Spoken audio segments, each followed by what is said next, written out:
অস্ত্র সহ চিন্তাই করতে গিয়ে আটক হইলে সেটা জামিনযোগ্য না, কারণ বিষয়টা দুইটা গুরুতর আইনের ধারার মধ্যে পড়ে। পেনাল কোড 1860 ধারা 392, এটা চিন্তাই রবারি, এটা শাস্তি 10 বছর পর্যন্ত কারাদণ্ড, তার সাথে জরিমানা, এটা নন বেলেবল। আর ধারা 397, চিন্তায়ের সময় মারাত্মক অস্ত্র ব্যবহার, যদি চিন্তাই করতে গিয়ে অস্ত্র প্রদর্শন ব্যবহার করা হয়, ভয় দেখানো হয়, তাহলে ধারা 397 যুক্ত হয়, এটা শাস্তি কমপক্ষে 7 বছরের সশ্রম কারাদণ্ড। আদালতের বিবেচনায় যাবজ্জীবন পর্যন্ত যাইতে পারে। সিআরপিসি সেকেন্ড শিডিউল অনুযায়ী যে সমস্ত অপরাধের সাজা 7 বছর বা তার বেশি, সেগুলো নন বেলেবল। হাসিনা আমলে তাপস যেভাবে টেকা কামাইছে না আদালত থেকে, যে কোনো জামিন, যে কোনো রায় তাপসে বকরা দিয়া তারপরে আসতো, ওইটা কিছু বিচারপতি পাইতো, আর বাকিটা তাপসের একটা, আর কিছু হাসিনা পাইতো আর কি। এইভাবে এই বিএনপির আইন বিষয়ক সম্পাদকে দান্দা করেছি এখন, কালে টাকা আর টাকা সব আওয়ামী লীগের তারে ধরে, আর জামিনের ব্যবসা করে লাল হয়ে যেতেছে। ওই বিএনপির একটা ফ্রন্ট আছে, স্মার্ট ফ্রন্ট, হ্যাঁ, জামাই গোটার বুদ্ধিজীবীর নেতৃত্বে, সে কইতেছে আওয়ামী লীগ ঠেকাইতে নাকি দীর্ঘমেয়াদী ঐক্য লাগবে। হ্যাঁ, সাহেব আবার তো হাসা লাগে, না থাকে আজকে আর নাই হাসি। তো যাই হোক, ঘোড়াও একটু রেস্ট নিক আর কি, তার নিজের দল কিন্তু আসে নাই, ঐক্য ঐক্য ঐক্য তো হয়েছে না। একদিকে বিএনপি, ইন্ডিয়া, আওয়ামী লীগ আর ওয়াকার, আর একদিকে সারা বাংলাদেশ। সামনে নির্বাচনে খেলা হবে এই দুই ফ্রন্টে। এর মধ্যে আনিস আলমগীর ধরা পড়িছে, তো ওই কইছে যে আমি আর ইলিয়াস নাকি তারা ধরাইছি। সম্পাদক পরিষদ বিবৃতি দিচ্ছে, বাক স্বাধীনতা, ওরে বাপ রে। আবার হাসিনার দালাল বিবিসি লিখিচ্ছে যে আওয়ামী লীগ সরকারের সময় ভয়ের সংস্কৃতি গড়ে তোলার যে অভিযোগ উঠেছিল, এখন আবার সেই ভয়ের সংস্কৃতি ফিরে এসেছে কিনা সেই প্রশ্ন উঠছে। ওরে বাবা, এই বিবিসি বাংলা 2009 থেকে 2024 দীর্ঘ 15টা বছর স্থায়ী আওয়ামী ফ্যাসিবাদের যুগ প্রতিষ্ঠায় এবং খুনি হাসিনার ভয়ের রাজত্ব কায়েমে বিবিসি বাংলা অসীম সাহায্য করে গেছে, সহযোগিতা করে গেছে, পৃষ্ঠপোষকতা করে গেছে। আজ তাদের চেতনা জায়গা উঠছে, বিবেক জায়গা উঠছে, তারা আজকে আবিষ্কার করছে ভয়ের সংস্কৃতি ছিল। যারা ফ্যাসিবাদের সময় ভয়ের ভাষা তৈরি করছে, তারাই আজকে ভয়ের সমালোচক সেজে বসছে। মানে কতখানি দেউলিয়া হইতে পারে এই সাংবাদিকগুলা। হ্যাঁ, ফ্যাসিবাদের বিরুদ্ধে বয়ান তৈরি করা যাবে না, এটা স্পষ্ট বার্তা দেওয়া হয়েছে। আমরা আরো দাবি করি যে নতুন আইন করে লুটেরা, খুনি, ফ্যাসিস্টদের পক্ষ অবলম্বনকারী দালাল, সাংবাদিক, শিক্ষাবিদ, তথাকথিত সাংস্কৃতিক কর্মী, কালচারাল ফ্যাসিস্ট, এদের বিচার কইরা যাবজ্জীবন কারাদণ্ড দিতে হবে, নয়তো হাদির রক্তের উপর দিয়ে যে ঐক্য প্রতিষ্ঠা হয়েছে, সেই ঐক্যই আগামীর বাংলাদেশ, ওই ঐক্যই আগামীর বাংলাদেশের নেতৃত্ব দেবে। দেশের গণতন্ত্র, মানুষের অধিকার ও জাতীয় স্বার্থের বিরুদ্ধে যে কোনো দমনমূলক ফাঁসিবাদী ও পরাধীনতামূলক রাজনীতির বিরুদ্ধে প্রতিরোধ গড়ে তুলব এবং ভারতীয় আধিপত্যবাদ, জনবিরোধী ও রাষ্ট্রের স্বার্থ বিরোধী শক্তি, গুম, খুন ও গণহত্যাকারীদের দল, ভারতের মদস্পুষ্ট আওয়ামী লীগ, তাদের সহযোগী, তাদের পক্ষে বয়ান উৎপাদনকারী কালচারাল প্রসেস, কাউকে এই বাংলাদেশে অপরাজনীতি করতে দেব না। সেই নতুন বাংলাদেশ গড়ার লড়াইয়ে হাদি আমাদের সাথে থাকবে। হাদি সুস্থ হয়ে ফিরে আসবে ইনশাল্লাহ। বাংলাদেশে বিএনপি, আওয়ামী লীগ, সুশীল আর ইন্ডিয়াকে একসাথে পরাজিত করতে হবে আগামী নির্বাচনে ইনশাল্লাহ। হাদির রক্তের উপর দিয়ে যে ঐক্য তৈরি হয়েছে আজকে শহীদ মিনারে, সেই ঐক্য কোনো আপোষের ঐক্য না, ওইটা ভয় অতিক্রম করার ঐক্য। এই ঐক্যই আগামীর বাংলাদেশ গড়বে, এই ঐক্যই নেতৃত্ব দেবে। এই ঐক্যের সামনে আওয়ামী, বাকশালী, সুশীল, মুক্তিযুদ্ধের চেতনার নামে ফ্যাসিবাদ আর ভারতের আধিপত্যবাদের রাজনীতি চলবে না, টিকবে না। এটাই আমাদের শেষ কথা। এখন বাংলাদেশের দালাল যেগুলো আছে, মানে দেশের ভিতরে বসা মূর্খ, দুর্নীতিগ্রস্ত, 2 টাকা দিলে এদিক সেদিক যায়, এরা এসে আপনাকে নানান বক্তব্য এবং সব বক্তব্য মরিয়ে বাদ দেন। এরা ছিল 54 বছর ছিল বলেই আজকে 1971 সালের আপনার এই আপনার 1974 সালে স্বাধীন হওয়া মালয়েশিয়া পৃথিবীর অন্যতম একটি রাষ্ট্র, আর আমরা এখানে বসে আছি শুধুমাত্র এই স্বাধীনতা নিয়ে ব্যবসা করা এই কুলাঙ্গারের বাচ্চা রাজনীতিবিদদের কারণে আজকে আমাদের দেশ এখনো এই মানে পতিত অবস্থায় আছে। এখান থেকে উত্তরণের পথ একটাই, যদি আমরা নির্বাচনের মাধ্যমে কোনো সত্যিকারের কোনো পরিবর্তন আনতে পারি, না হলে আবারও হবে। কেননা পলিসি নয়, পরিবর্তন নয়, জীবন মানের উন্নতি নয়, উন্নয়ন নয়, দেশের সার্বিক পরিস্থিতি, রাষ্ট্রীয় প্রতিষ্ঠানের উন্নয়ন নয়। তারা মনে করে 1971-এর কোনো গান গেয়েই তারা বাংলাদেশে রাজনীতি করবে আর লুটপাট করবে বিজয় দিবসের আপনার এই কি দিয়ে। বিজয় দিবস আমার বাবা এই করেছিলেন, আমার দাদা এই করেছিলেন, সুতরাং এই দেশটা আমার টাকশাল, আমি এখানে লুটপাট করতেই পারি, কেউ কিছু বলতে পারবে না। 21 কোটি মানুষকে বর্তমানে যে নেগেটিভ ভারতীয় নেগেটিভ দিয়ে জিম্মি করে রাখা হয়েছে, তার নাম হচ্ছে 1971 স্বাধীনতা বিরোধী আর স্বাধীনতা পক্ষের শক্তি। পৃথিবীর কোথাও এমন জঘন্যতম মূর্খতা রাজনীতিবিদদের এবং নীতি নির্ধারক, তথাকথিত নীতি নির্ধারক যারা আছেন বাংলাদেশের, আপনি কোথাও পাবেন না। আমি সেদিন ইউনাইটেড নেশনসে গেছিলাম, বিরল একটা রেয়ার এক্সপিরিয়েন্স আমি দেখলাম। সেখানে হিরোশিমা নাগাসাকিতে আমাদের দেশ যুক্তরাষ্ট্র, তাদের যে সেকেন্ড ওয়ার্ল্ড ওয়ারে যে বম্বিং হয়েছিল, আপনি দেখেন, অথচ এই Japan, the biggest trading partner of the United States, they have a serious collaborations and among trading transactions taking place between these two countries, ladies and gentlemen. তারা কি ধরনের, আপনি দেখুন, কল্পনা করেন, এখন পাকিস্তান যদি, যেহেতু তারা পারমাণবিক অস্ত্রধারী দেশ, তারা যদি এই ধরনের কোনো ঘটনা ঘটাইতো পরবর্তী সময়ে, তাহলে কি হতো সেখানে? কিন্তু আজকে দেখেন আপনি, দেশের স্বার্থে তারা কোথায়, অথচ আপনি 54 বছরে প্রতিটা ইতিহাস শিখিয়েছে ভুল। আপনি কমন সেন্সের ভিত্তিতে আমি আজকে প্রশ্ন তুলি, মুক্তিযোদ্ধারা বলছেন, আখতারুজ্জামান বলতেছে, মেজর আখতারুজ্জামান, কর্নেল অলি আহমদ, এদের মতো, এদের চেয়ে বড় মুক্তিযোদ্ধার কে হতে পারে? আখতারুজ্জামানের অনেক কথা আছে। আমার সেদিন একটা টকশুতে অনেক একদম উত্তেজনা সৃষ্টি হয়েছিল ওনার সাথে আমার। আই আন্ডারস্ট্যান্ড দ্যাট, বদলুক নানানভাবে আপনার কিন্তু আমার প্রশ্ন হলো এই জায়গাতে, তারা যদি বলে যে আমাদের বুদ্ধিজীবীদের পাকিস্তানিরা হত্যা করে নাই, তাহলে এই প্রশ্নটা, মুক্তিযোদ্ধারা যদি এই কথাগুলো বলে, আওয়ামী এবং ভারতীয় দালাল এবং প্রেতাত্মা ছাড়া, এবং যাদের ভিতরে, যাদের শরীরে এবং যাদের প্রতিটা সন্তানে এই দাদাদের জিন আছে, তারা ছাড়া, প্রকৃত মুক্তিযোদ্ধা যারা আছেন তারা ছাড়া যদি বলে তারা আমাদের এই 14ই ডিসেম্বর আমাদের শহীদ বুদ্ধিজীবী দিবসে আমাদের বুদ্ধিজীবীরা বুদ্ধিজীবীদের পাকিস্তান হত্যা করে নাই, ওয়ার্ল্ড ডকুমেন্টেড, আপনাকে বলতে হবে পাকিস্তান হত্যা করেছে। ঠিক আছে, পাকিস্তান হত্যা করতেই পারে, এটা তো অমূলক না, যেহেতু তখন পর্যন্ত তাদের প্রেজেন্সটা ছিল, but they were about to go, they were busy to pack up, because তখন about the government has the country has fallen, তারা অলরেডি শেষ হয়ে গেছে। সেই সময় তারা লিস্ট করে ধরে নিয়ে মুক্তিযুদ্ধ, মুনির চৌধুরীর সন্তান কি বলেছেন, গিয়ে দেখেন, উনি বলেছেন আমার বাবাকে আপনার এই পাকিস্তানিরা হত্যা করে নাই। এরা খাঁটি আওয়ামী লীগের মানুষ, এরা যদি এই কথা বলে, তাহলে আসুন আমরা এখন জানতে চাই। প্রশ্ন হলো, আমি ভুল হতে পারি, এই কথাটার সাথে আপনি দ্বিমত পোষণ করতে পারেন, you have absolute right, but ladies and gentleman, আমার প্রশ্ন হলো এই কথাগুলা, তাহলে মাসুদ কামাল বলছে আপনারা উস্কানি দিচ্ছেন। This son of bitch is a kid. He's an insect for Bangladesh. So don't worry about that. This son of bitch is an insect. What is his contribution to the journalism? What is his contribution to our progress, our democracy? বলেন আপনি আমাদেরকে, এই দালালরা এই দেশটাকে জিম্মি করে রেখেছে, কিন্তু দালালদেরকে ধরা হয়েছে, they are exposed right now, that is the good thing. আচ্ছা আমি বলি, আপনি আমাকে বলেন, তো আমি ধরলাম বুদ্ধিজীবীদের ভারতে কি করেছে, পাকিস্তানিরা হত্যা করেছে, আই আন্ডারস্ট্যান্ড দ্যাট, করতেও পারে, এটা যে একদম করতে পারে না তার তো নয়, কিন্তু আমার প্রশ্ন হলো, তাহলে আপনারা ওয়েল ডকুমেন্টেড এটাকে সেটেল করলেন না কেন 54 বছরে? এটাই তো আমি জানতে চাই, কেন করলেন না, কেন করতে পারলেন না? আপনারা ইচ্ছা নাই, কারণ ওই যে ভারতীয় নেগেটিভ বিক্রি করে খাইতে হবে, যেভাবে জঙ্গিবাদ, মৌলবাদ, টেরোরিজম বিভিন্নভাবে হেনস্থা করার চেষ্টা করা হয়। বাই দ্য ওয়ে, বলে রাখি যে I condemn the terrorist attack, I mean, in Australia on the occasion of Hanaka in Bondi Beach, ladies and gentlemen, the terrorists, they were come from India, they're not from any other countries, and their identity is still in a limbo, because they haven't been identified clearly or adequately. যে এরা কারা আসলে, there is a mixed reactions about their identity, ladies and gentlemen, but clearly they are coming from, they are coming from India. They are Indian origin immigrants living in Australia, and they committed these atrocities, the terrorist act of terrors or terrorist activities in Australia, ladies and gentlemen. We condemn. I mean, whoever did it in the name of anything, they are the real terrorists. They should be punished and brought to justice, and should face the full course and the real course of justice. They're trying to defame, I mean, a really particular religion in the name of this kind of activities. Ladies and gentlemen, please reject this kind of violence, terrorists. I mean, in the sake of, or I mean, honestly speaking, for the greater interest of our the peace and prosperity of this world, ladies and gentlemen. So, Bondi বিচের terrorist যারা ছিল, সেই টেরোরিস্টদের পরিচয়, দে আর ভারতীয়, Indian. তারা ভারত থেকে এসেছে, আমরা জানি না কিভাবে কোন জায়গা থেকে এসেছে, কি করেছে তারা, কার সাথে তাদের সম্পর্ক ছিল, but they are the terrorist, real terrorist from India, in the name of any religion. They are the real terrorists. They should be punished. I mean, honestly speaking, I urge government, but Australia probably they don't have death penalty. If so, I would urge the Australian government, punished anywhere relating to that, ladies and gentlemen. So here's the stuff. এখন প্রশ্ন হলো এই জায়গাতে আমরা এখন আসি মূল বক্তব্যে।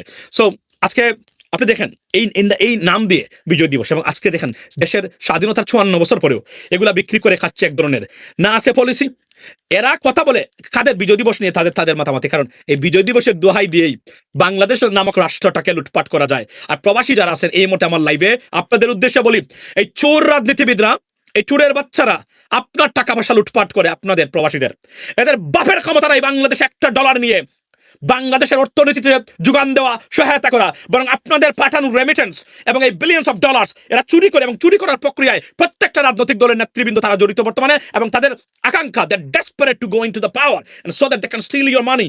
Be careful about that. Be aware of these culprits and criminals and corrupted politicians and political environment and establishment, ladies and gentlemen. That's what exactly happening in Bangladesh. Okay, make sure you're aware of this, and the vote is coming, and you vote for the right person, educated and right person and honest person. Do not vote for any corrupted individuals, ladies and gentlemen. আচ্ছা, প্রশ্নগুলো এড়িয়ে গেছে, শুধু ইংরেজি বলে আচ্ছা আচ্ছা so এই মেইন জায়গাতে হলো এখন আমার প্রশ্ন হলো যে আপনার এই যে 71 নিয়ে বিজনেস চলছে বর্তমানে, আজকে দেখেন কি ধরনের অবস্থা। আরে বাপরে বাপরে, 54 বছর দেশে একটা প্রতিষ্ঠান স্বাধীন করতে পারে নাই। এরা একটা লেকচার দেয় আমাদেরকে, আমাদের Bijoy Dibosh. I understand, this is not your Bijoy Dibosh, it is our বিজয় দিবস টু, রাইট? সবার বিজয় দিবস এটা। প্রশ্ন হলো 51 বছর 54 বছর এই বিজয় দিবস, এই তোমরা কি করেছো? তোমরা তো সবাই ক্ষমতা স্বাদ নিয়েছো, কি করেছো তোমরা এই দেশের জন্য বলো? তোমাদের 14 বংশের লুটপাট ছাড়া, 14 বংশের উন্নতি ছাড়া দেশের মানুষের কি পরিমাণ উন্নতি করেছো তোমরা আমাদেরকে বলো।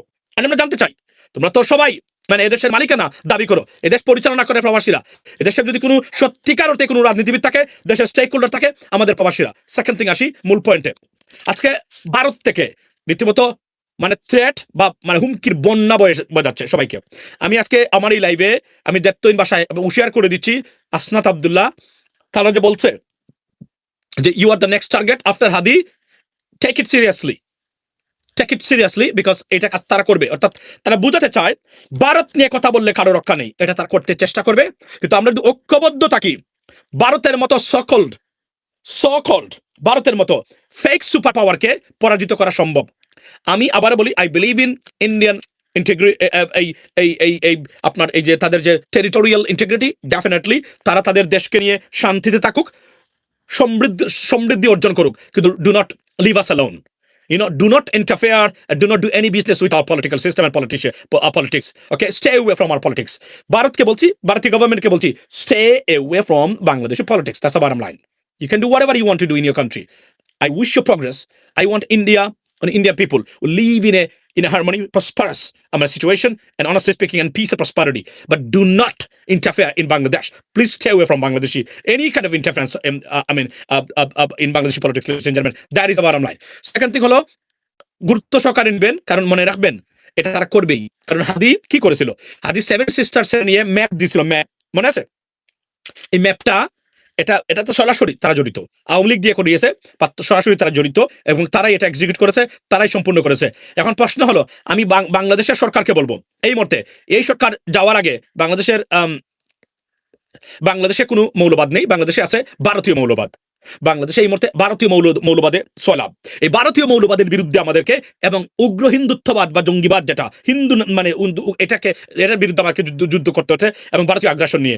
বাংলাদেশের মানুষ মৌলবাদী হতেই পারে না। আর আমরা মৌলবাদী যদি কেউ থেকে থাকে, তাকে সর্বোচ্চ আইনের আওতায় আনা দরকার। এবং মৌলবাদ বলতে ইয়াস, যারা মৌলবাদ আছে এরাও দেখবেন কোনো না কোনো ভাবে ভারতের সৃষ্টি বাংলাদেশে। আর বাংলাদেশের কোন প্রকৃত মুসলমান কখনোই সন্ত্রাসী হতে পারে না, কারণ ধর্ম বা মানে ইসলাম কখনোই সন্ত্রাস হতে শেখায় না। যেটা শেখায় না, আমরা অস্ট্রেলিয়াতে দেখেছি, জীবন বিপন্ন করে মানুষকে বাঁচাতে গেছে। এটাই প্রকৃত অর্থে মানে ধর্ম, এটাই প্রকৃত অর্থে মানে মুসলমানদের রীতি হওয়া দরকার। যদিও মুসলমান নামদারি টেরোরিজমের সংখ্যা আছে, এটা বিভিন্ন দেশ বিভিন্ন স্বার্থে তারা তৈরি করে ব্যবহার করতেছে বর্তমানে। কিন্তু কালপ্রিট মুসলমান নামদারি শয়তান যেগুলা, এরা নামে মুসলিম, সত্যিকার অর্থেই এরা কাজে কোনো মুসলমান না, এরা এই ঘটনাগুলোর সাথে জড়িত থাকতে পারে, এবং অনেক সময় তাদের নাম আসে। লিডিস এন্ড জেন্টলম্যান, আজকে আপনি দেখেন সব ধরনের সন্ত্রাসকে আমাদেরকে ডিনাউন্স করতে হবে। গতকালকে যে এখানে একটা হামলা মানে বন্দুকধারীদের 2 জন মারা গেছে, একজন মুসলিম আজারবাইজানের। সুতরাং আমরা আবার বলি যে আমাদেরকে ঐক্যবদ্ধভাবে এই সন্ত্রাসী বা মানে সন্ত্রাসকে মোকাবেলা করতে হবে, সবাই মিলে, সব ধর্ম বর্ণের মানুষ মিলে, সাদা কালো আপনার শর্ট টল সবাইকে মিলিয়ে আমাদেরকে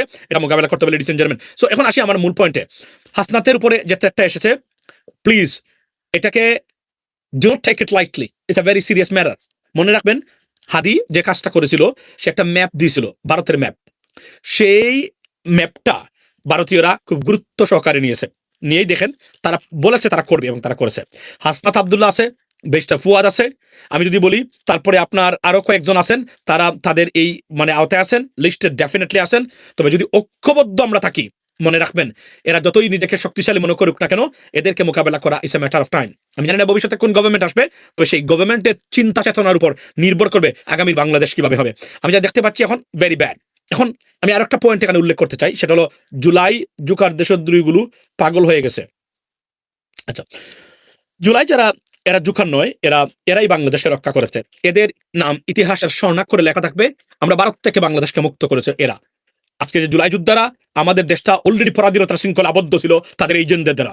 আমরা মোটামুটি আমরা স্বাধীনতা পেয়েছি, এই স্বাধীনতাকে রক্ষা করতে হবে, যেকুন ভাবি হোক, যেকুন কিছুর বিনিময়ে বাংলাদেশের মানুষকে স্বাধীন করতে হবে। এবং পাগল হয়ে গেছে কারা? পাগল হয়ে গেছে পতিত স্বৈরশাসক এবং তাদের প্রেতাত্মারা। তাদের বক্তব্য হুমকি, স্বৈরশাসকের মূল বক্তব্য যদি দেখেন, সরাসরি নির্দেশ দিচ্ছে মেরে ফেলো, কেটে ফেলো, এই করো সেই করো। এটা হচ্ছে পাগল হওয়ার চূড়ান্ত মাত্রা। সুতরাং স্বৈরশাসকরা এবং এই ভারতীয় প্রেতাত্মারাই বর্তমানে পাগল অবস্থায় আছে, এবং এদের না আছে গুম, না আছে খানি। আসলে এরা তো অস্তিত্বহীন যাযাবরের মতো সারা পৃথিবীতে এখন মানে আছে লুকিয়ে গোপনে।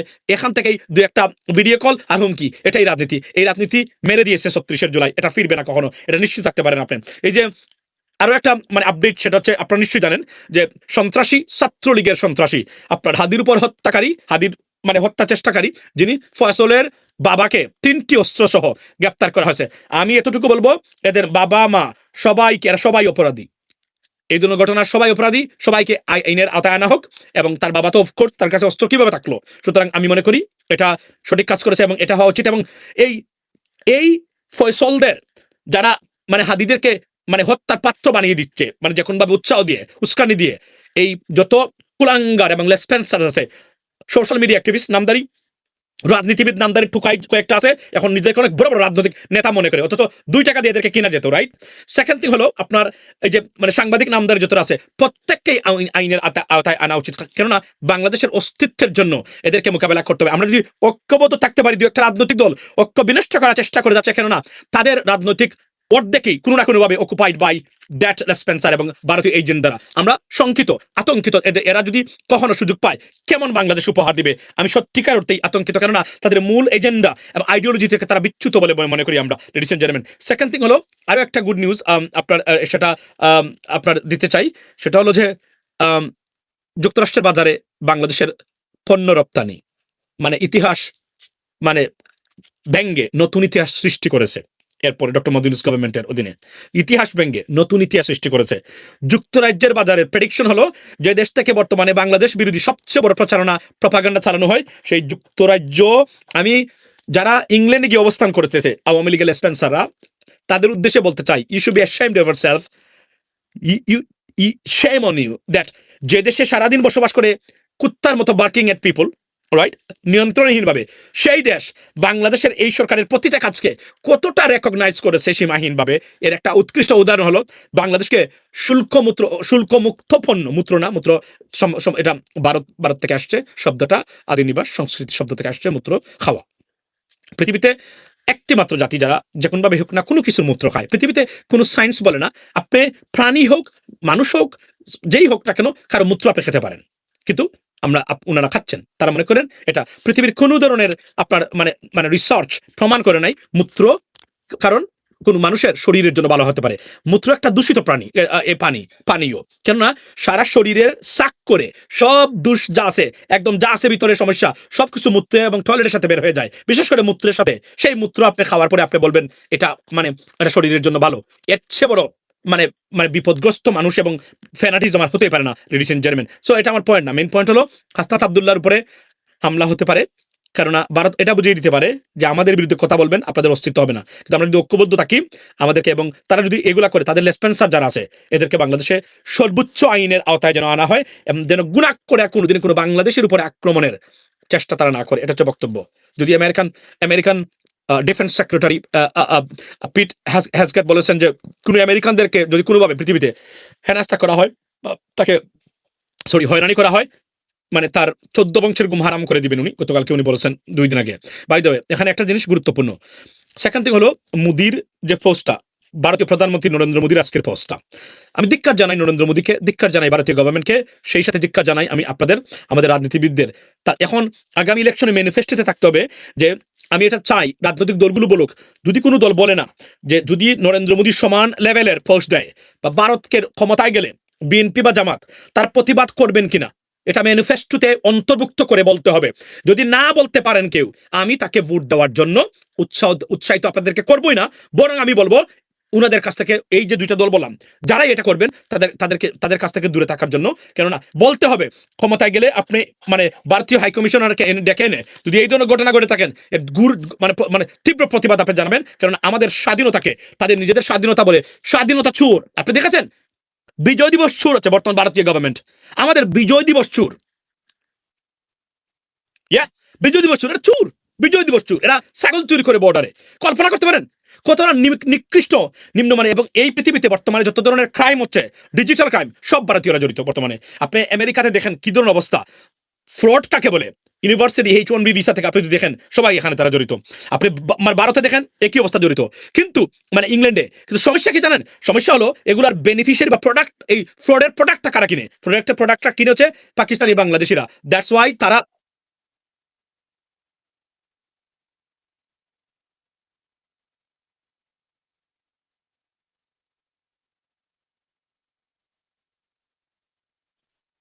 সো এই জায়গাতে আমি বলতে চাই সো মূল বক্তব্য হলো মানে আমি সাজেশন করেছিলাম সেদিন আমার পোস্টে যে উপদেষ্টা পরিষদে মাহমুদুর রহমান, অধ্যাপক শহীদুজ্জামান, কর্নেল অলি আহমদের মতো ব্যক্তিকে অন্তর্ভুক্ত করা হোক। কেন বলছিলাম জানেন? এই কারণে আমি বলছিলাম যে এদের অন্তর্ভুক্তি এবং প্রেজেন্স ইন দ্য গভর্নমেন্ট, এরা পলিসি নির্ধারণ করে দিতে পারবে আগামীর বাংলাদেশ কেমন হবে। আমরা বারবার বলছি, আপনি যদি ভারতীয় সন্ত্রাস, ভারতীয় আগ্রাসন, ভারতীয় প্রপাগান্ডা, ভারতীয় আপনি যদি তাদের যে এই যে বিবেক বর্জিত কাজ টুয়ার্ডস বাংলাদেশ, চুরি, এগুলো যদি বন্ধ না করতে পারেন, বাংলাদেশ কোনোদিন শান্তি থাকতে পারবে না। এবং একটা জিনিস কি, আমরা বাংলাদেশিরা আওয়ামী লীগ সরকার বাংলাদেশকে ভারতের হাতে তুলে দেওয়ার পরেও বাংলাদেশ শান্তিতে বসবাস করতে পারে নাই। প্রমাণ হয়েছে। আপনি যতই আপনি মনে রাখবেন, এরা কিন্তু শক্তের ভক্ত, নরমের জম। এরা পাকিস্তানি বর্ডারে একজন মানুষকে খুন করার সাহস পায় না, কিন্তু খুন করে কোথায়? যদি পাকিস্তানিরা কোনো ভারতীয় সৈন্যকে আঘাত করে, এরা বাংলাদেশের মানে বর্ডারে এসে আমাদের মানুষকে তারা হত্যা করে, ওরা প্রতিশোধ নেয়। মানে এস দো তুমি মুসলমান, আমি মুসলমান, তোমাকে আমি মারবই। এটা তো ভারতের নীতি, লেডিস এন্ড জেন্টলম্যান। সো মূল জায়গাতে হলো যে আপনার হাসনাত আব্দুল্লাহকে সতর্ক, এবং যারা আমাদের সবাইকে সতর্ক থাকতে হবে। তো আমরা যদি ঐক্যবদ্ধ থাকি, আমরা যদি আমাদের রাজনীতি যদি দালাল মুক্ত করতে পারি, প্রেতাত্মা যারা আছেন বর্তমানে নতুন নব্য দালাল, নব্য ভারতীয় প্রেতাত্মা, মনে রাখবেন এরা 10 বছর ঈদের নামাজ পড়ে নাই। এরা বাংলাদেশের সম্পদ নয়। 10 বছর কোনোদিন ঈদের নামাজে যায় নাই। একটা ফকিরকে জীবনে $1 ভিক্ষা দেয় নাই। এরা আমাদের বর্তমানে সোশ্যাল মিডিয়া অ্যাক্টিভিস্ট, দেখবেন কি বড় বড় বক্তব্য। তারপরে আমাদের সাংবাদিক, আমাদের রাজনীতিবিদ, এই চুর, দুর্বৃত্ত, বুর্বক, লেখাপড়াহীন, নামদারি সাংবাদিক, এই সেই এদেরকে আমরা আইনের হাতে আনতে হবে। এই যে আপনার আনিস আলমগীর, সে দেখেন সে ইনডাইরেক্টলি, মনে রাখবেন আনিস আলমগীর হচ্ছে বাংলাদেশ জাতীয়তাবাদের দুশ্মন। বিএনপি এই জিনিসটা বুঝতে ব্যর্থ বলেই বিএনপির আজকের বর্তমানে এই কনফিউশন তৈরি হচ্ছে বিএনপির ভবিষ্যৎ নিয়ে। বিএনপি যদি শহীদ প্রেসিডেন্ট জিয়াউর রহমানের আদর্শটা ঠিক মতো ধরে রাখতে পারতো, যেভাবে ডক্টর মঈন খানরা এখনো ধরে রাখতেছেন, বেগম খালেদা জিয়ারা, তাহলে বিএনপির নিয়ে কথা বলার সাহস বা মানে দুঃসাহস কেউ দেখাতো না। কিন্তু আনফর্চুনেটলি বর্তমানে যা হচ্ছে অনেক ক্ষেত্রেই, ওই ধরেন এখন আমি দেখলাম আমাদের ছাত্র দলের একজন ভাই, উনি বলছেন যে আপনার হাদির বউ কোথায়? ভাই, আপনি হাদির বউ দিয়ে কি করবেন? আপনি আপনার বউ দেখান, যদি দেখাইতে হয়। তার বউ সে দেখাবে না। আপনি আমাকে বলেন, আপনি কি আমার বউ কখনো দেখেছেন? তাহাদির বউ সে তো একজন অন্য লেভেলের মানুষ। তার বউ আপনি দেখলেন না, তার বউ নিয়ে আপনাকে কেন প্রস্তুত হবে? এই ধরনের মানসিকতা থেকে বেরিয়ে আসতে হবে। আমরা চাই আপনারা এডুকেটেড হন, আপনারা বিবেকবান রাজনীতিবিদ হন। যদিও আমাদের ছাত্র রাজনীতি মোটামুটি 95% ছাত্রদেরকে আগেই দূষিত এবং দুর্নীতিগ্রস্ত চাঁদাবাজ বানিয়ে রেখে দেয়। সুতরাং এদের প্রোডাকশন যখন রাষ্ট্র লেভেলে যাবে, সেখানে আপনি এর চেয়ে বেশি কিছু আশা করতে পারবেন না। কেননা ছাত্র রাজনীতি মানেই হচ্ছে মানে দুর্নীতি, মানেই হচ্ছে চাঁদাবাজি, মানেই হচ্ছে আপনার মানে টেন্ডারবাজি, মানেই হচ্ছে গিয়ে আপনার দখলদারিত্ব। এর বাইরে সব ছাত্রদের কথা বলছি আমি। বর্তমানে ছাত্র রাজনীতি মানেই হলো এই দূষিত মানে অবস্থা। সুতরাং এর চেয়ে বেশি আপনি দূরে যেতে পারবেন না। তো আচ্ছা, সুন্দর কথা বলছেন, ছাগল চুরি করে বিজয় দিবস চুরি করে। আমি এতটুকু বলছি যে বিজয় দিবস নিয়ে যারা বেশি দেখবেন অতিরিক্ত আবেগ, সবার পৃথিবীতে কোথাও আপনি এত আবেগ পাবেন না, কিন্তু এই আবেগবান রাজনীতিবিদরাই সবচেয়ে সবার আগে আপনার সম্পদ চুরি করে বিদেশে পাচার করে, এবং এই টাকা দিয়ে তার সন্তানদেরকে বিদেশে রাখে। আর আপনার সন্তানরা আপনার লেখাপড়া করার পরে একটা চাকরির জন্য হন্য হয়ে খুঁজে। এবং একজন কে বলেছিল সেদিন এই বক্তব্যটা, আমি সম্ভবত ভুলে গেলাম বদলুকে নামটা, সম্ভবত জামায়াত ইসলামী, উনি বলেছিলেন যে বাংলাদেশ কি গরিব? গরিব হলে $235 বিলিয়ন পাচার হয় কিভাবে? আজকে একটা তথ্য দিই আপনাদেরকে।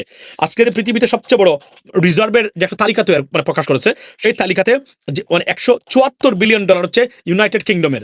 অথচ বাংলাদেশ থেকে 10 বছরে 12 বছরে $235 বিলিয়ন পাচার হয়েছে। অর্থাৎ ব্রিটেনের রিজার্ভের চেয়েও $50 বিলিয়ন, $70 বিলিয়ন বেশি মানে টাকা বাংলাদেশের আওয়ামী লীগ সরকার পাচার করেছে। তাহলে আমরা কি গরিব দেশ?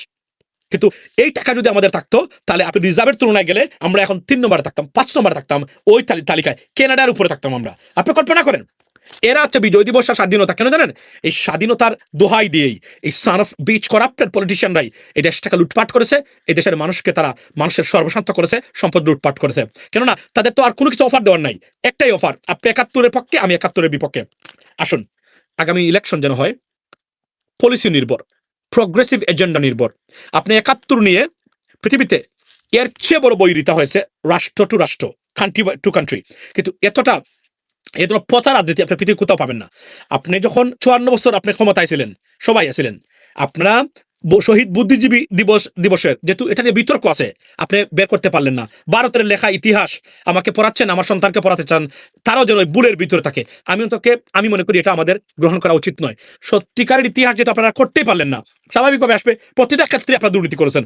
বাংলাদেশের ইতিহাস নিয়ে এমন বিকৃতি, প্রকৃত তথ্য উপস্থাপন না করে 54 বছর এই পচা দুর্গন্ধযুক্ত অপদার্থ বিবেকহীন করাপ্টেড দূষিত চুরের বাচ্চা রাজনীতিবিদরা আমাদেরকে শিখিয়েছে ভারতের লেখা ইতিহাস এটাই পড়তে হবে, এটাই জানতে হবে। না, আমরা এখন এডুকেটেড, নতুন জেনজি, আপনারা এডুকেটেড। আপনাদের মানে দেওয়া ভারতীয় ইতিহাস আমার সন্তান আর পড়বে না বাংলাদেশের। আমার সন্তান তো নাই, মানে বাংলাদেশে নাই, কিন্তু আমার যে আরো যে যারা আছে বাতিজা বা আমার যে আত্মীয় স্বজনের সন্তান আছে, আমি বলবো এই ইতিহাসগুলো আর পড়বে না, এবং এই ইতিহাসগুলো যেন প্রশ্ন না করা হয় আগামীতে। এটা আমি কেননা কি বলবে তারা? সারা জীবন পরে আসছে তারা, একটা এখন শুনে আরেকটা, সারা জীবন পরে আসছে যে শহীদ প্রেসিডেন্ট জিয়াউর রহমান উনি একজন বীরুত্তম সেক্টর কমান্ডার। এখন শুনি আমরা আওয়ামী লীগ বললো উনি নাকি পাকিস্তানের গোয়েন্দা সংস্থার এজেন্ট, উনি মুক্তিযুদ্ধ করেন নাই, উনি এই করেন না সেই করেন নাই। এটার প্রতিবাদ এই সুশীল সমাজরা করবে কিনা? একজন মুক্তিযোদ্ধাকে বলছে সে মুক্তিযুদ্ধ করেনি, তাহলে জিয়াউর রহমানকে নিয়ে যে ইতিহাস সারা জীবন পড়ে আসলাম, তাহলে মানে যে সেক্টর কমান্ডার 11টা সেক্টরের মধ্যে উনি একটা সেক্টর কমান্ডার ছিল, তাহলে আমাকে আপনি বলেন এটা তো আওয়ামী লীগ ইতিহাস বিকৃতি করেছে, এর প্রতিবাদ কে করবে? তাহলে আমরা জানবো না, রাইট? যেখানে শেখ মুজিবুর সাহেব উনি জানতেন না যে স্বাধীন হয়েছে, উনাকে আপনারা বলে দিলেন সবকিছু। যেখানে বলছে উনি 3 লক্ষ মানুষ শহীদ হয়েছে, উনি বলে দিলেন এটা 30 লক্ষ মানুষ শহীদ হয়েছে। এটা কোন কথা? পৃথিবীর কোন দেশের ইতিহাস এমন জঘন্যতম মিথ্যাচার এবং ভুল তথ্যে মানে ভর্তি এবং মানে ভরপুর? আপনি আমাকে বলেন। এখন আপনি বলবে যেটা মানে পাকিস্তানের দালাল। আমি ভারতীয় দালালের বাচ্চা আপনাদেরকে বলছি, 54 বছরে এই যে ডিসপিউটেড ইস্যুগুলো কেন সেটল করা হলো না জানতে চাই আমি, এটা আমার জানার ইচ্ছা। আমি তো ক্ষমতা ছিলাম না, কেন আমরা পারলাম না গড়ে গড়ে গিয়ে শহীদের সংখ্যা বের করা? কেন পারলাম না শহীদ বুদ্ধি দিবস 14 ডিসেম্বর মানে বুদ্ধিজীবীদের হত্যা করা হয়েছে, কেন মুনির চৌধুরী সন্তান বলেন তার বাবাকে পাকিস্তানের হত্যা করে নাই? তাহলে কে করেছে? কে করেছে আমরা জানতে। কর্নেল অলি আহমদ যখন বলেন বুদ্ধিজীবীদেরকে পাকিস্তানের হত্যা করে নাই, কে করেছে? কেন আমরা জানতে পারলাম না? আমি তো বলছি না পাকিস্তান এটা করে নাই। তাহলে এই কথা, এই লোকগুলো এই কথাগুলো বলে এদের বিরুদ্ধে মামলা করুন, মামলা হোক, আমরা জানতে চাই। সঠিক একটা ইতিহাস একটা দেশের পৃথিবীতে এই রাজনীতিবিদরা বিশ্বাস করেন, যখন লেকচার দেয় প্রতিদিন, আর আপনারা এই লেকচার শুনেন, এর চেয়ে বড় আপনাদের ওয়েস্ট অফ টাইম আর হতেই পারে না। কি শুনেন এদের কাছ থেকে? কি বলার আছে এরা? আপনি আমার বলেন, 54 বছর একই লেকচার দেয় এরা, জানে না কোনো কিছু, পড়তেও পারে না ঠিক মতো, লেখাপড়া তো সীমাবদ্ধ এদের অনেকেরই।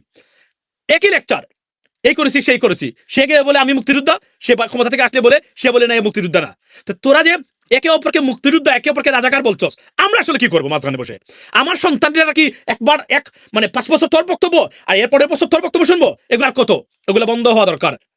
মুক্তিযুদ্ধ 1971 নিয়ে বর্ষা করে বুট চাইতে গেলেই বুট প্রত্যাখ্যান করে দিবেন, আপনার জন্য না, আপনার সন্তানের জন্য। আমি বলে যাচ্ছি আজকে, কেননা যখনই দেখবেন বলে না আমি বিচার বিভাগকে যুক্তরাষ্ট্রের বিচার বিভাগের মতো স্বাধীন করে দিব, my judiciary will be same as qualityful as the United States of America, তাকে মানে বিচার বিভাগের ওই গুণগত পরিবর্তন। আমি দুর্নীতি দমন কমিশনকে পৃথিবী বিখ্যাত দুর্নীতি দমন কমিশন বানাবো। আমি ইলেকশন কমিশনকে এমন ভাবে বানাবো যখন আপনার ভোট কেউ চুরি করতে পারে না।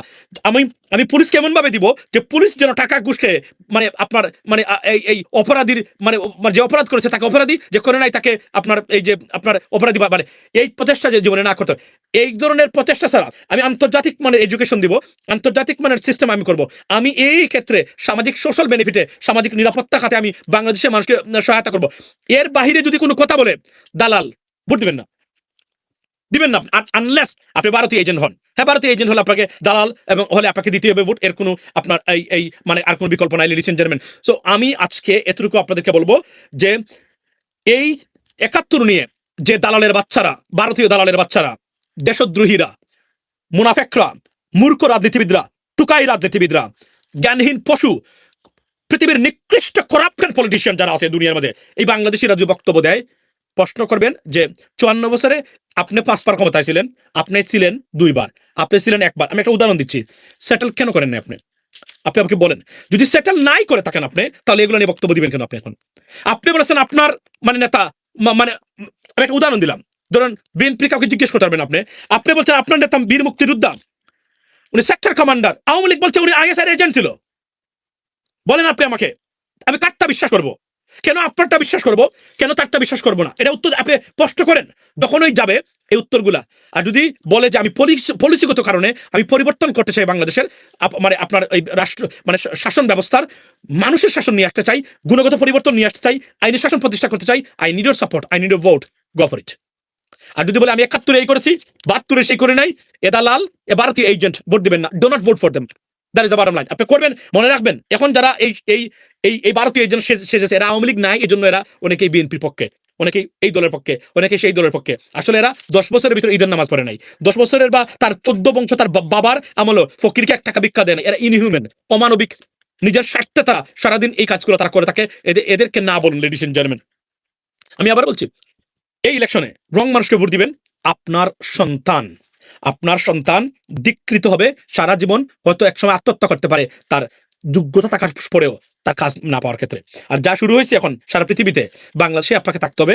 অনেক দেশ আগামীতে ইমিগ্রেশনের জন্য মুসলিম কান্ট্রি থেকে বন্ধ হয়ে যাবে, যেভাবে ষড়যন্ত্র চলছে মুসলমানদের মানে বিরুদ্ধে, লেডিস এন্ড জেন্টলম্যান। সুতরাং থাকতে হবে আপনাকে বাংলাদেশেই।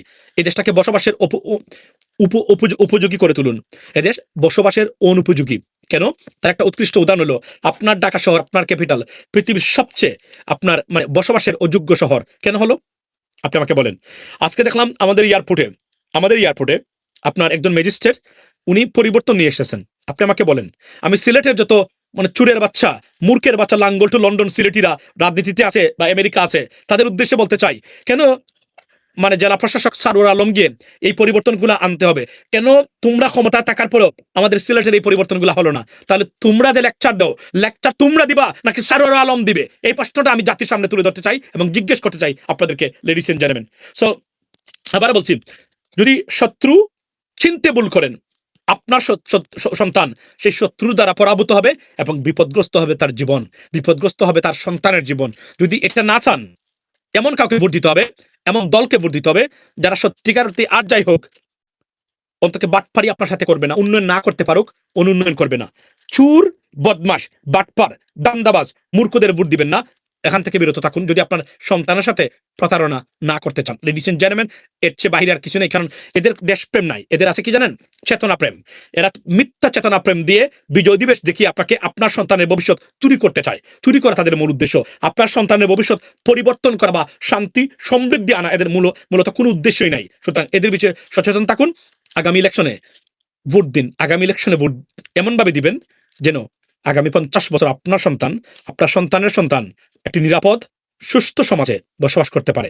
না হলে এই চেতনাবাজি সারা জীবন চলবে। আর এই বিদেশি একটি শক্তি আপনার যেভাবে আপনার উপরে মানে মানে খড়গয়ে আপনার কাঁধে বসে আছে, আপনার টাকা চুরি করে আপনাকে বলে, এভাবে তারা করবে। আপনার সন্তানের সন্তান যারা আছে তারও এটা থেকে আপনার ভিকটিম হবে। যদি এটা না চান, vote for good people, vote for educated সৎ people. That's what it is, ladies and gentleman.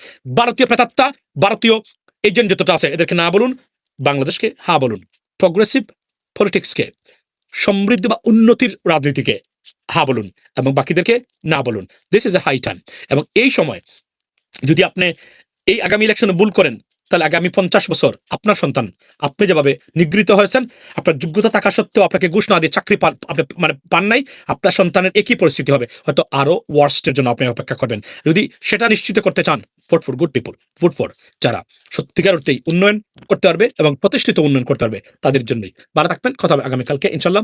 আবার বলি যে আপনার নরেন্দ্র মোদীর এই পোস্টে বাংলাদেশিরা রিয়াক্ট করেছে এই প্রথম, এবং এমন রিয়াক্ট নরেন্দ্র মোদী হয়তোবা জীবনে কখনো দেখে নাই।